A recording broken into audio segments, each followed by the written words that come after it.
What's up, everyone? This week's Tackle Tip Tuesday, we're going to talk about chatterbaits.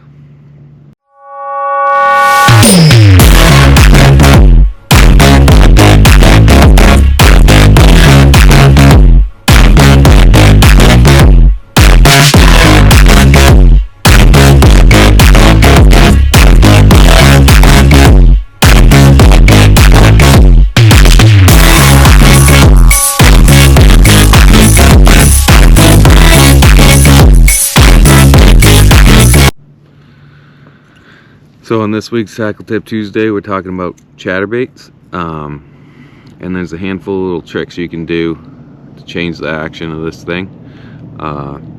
We just left Florida, and chatterbait's always a big player down there, and chatterbait is something that at home I have a lot of confidence in. But there's little tricks with this thing that will get you more bites. You can, by adjusting the skirt or your trailer, you can cause this thing to hunt a lot more, or run straight with just a solid vibration. In Florida, we had a cold front, and I didn't want this thing hunting around. The fish didn't seem to like it hunting around, so I threw, hold on one second, we got a truck driving by. So like I was saying, this week in Florida, we had that cold front, and I mean, my go-to trailer on a chatterbait is Yamamoto Seiko. This is, my opinion, the best chatterbait trailer, but they wouldn't touch that thing, and that trailer allows your chatterbait to hunt around a lot, and they didn't seem to like that this week. So I threw on Kitech and started getting a lot more bites. The swimbait trailer, because of the constant kicking and the drag of the tail, kills that hunting action. And if you leave a full skirt on this thing with that trailer, it will basically just go through the water straight and vibrate. And when those finicky fish like we had in Florida, that was definitely key.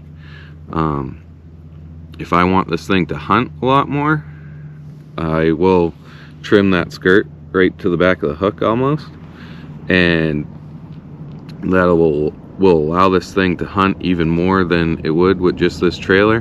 The more skirt you take off this thing, the more it's gonna hunt. So if I really want it to hunt, I'm not a big fan of removing the skirt. I know guys do it, and I'm sure there's a time and place for it, but I don't do it. But if I want this thing to hunt around a lot, I'll roll that top part of the skirt, so you'll have your upper and lower strands, and I'll get all those upper and lower strands down, and I'll trim a lot of those lower strands off, and that way it'll just be a few strands on the top, and that'll allow this bait to hunt.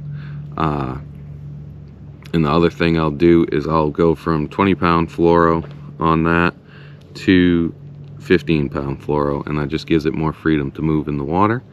I pair all that with the Dobbins DC 736 glass.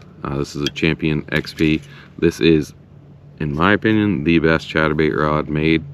I've been throwing this thing for a long time, before I was even part of Dobbins, and this is one of the reasons why I went to Dobbins. I just love this rod so much, and they make a lot of great rods, but this is definitely a rod that spends a lot of time in my hand. So check all this stuff out and try that for yourself, and I'll catch you guys all next week for the next Tackle Tip Tuesday.